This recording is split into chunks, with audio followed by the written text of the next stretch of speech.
सतयुग में जब ब्रह्मांड के प्रत्येक जीव अपनी नियति की खोज में थे, तब साक्षात भगवान शिव के मानस पुत्र का जन्म हुआ।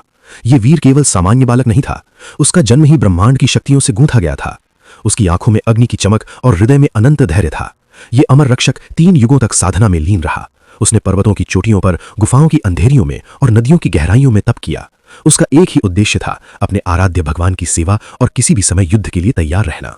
त्रेता युग में जब भगवान राम ने लंका का विजय अभियान किया, तब भी वह गुप्त रूप से युद्ध भूमि पर उपस्थित रहा। उसकी शक्ति इतनी अद्भुत थी कि राम के अलावा कोई भी योद्धा उसके सामने खड़ा नहीं हो सकता था।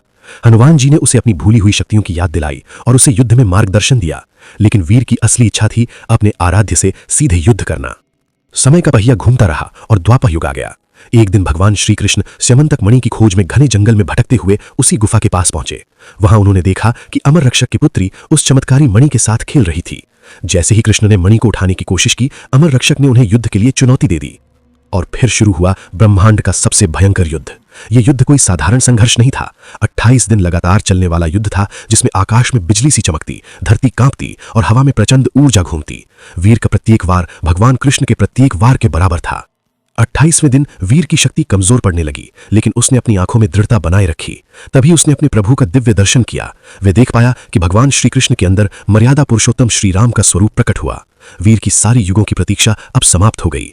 रोते हुए वह अपने प्रभु के चरणों में गिर पड़ा। उसने अपनी पूरी शक्ति समर्पित की और अपनी पुत्री का विवाह भगवान श्री कृष्ण से करवा दिया। गुजरात के पोरबंदर में स्थित वह गुफा आज भी इस महायुद्ध और अद्भुत लीला का प्रमाण है।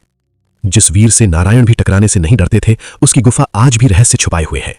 अगर आप भी भगवान शिव और उनके अमर रक्षक की लीला के प्रशंसक हैं, तो कमेंट में जय शिव जरूर लिखें।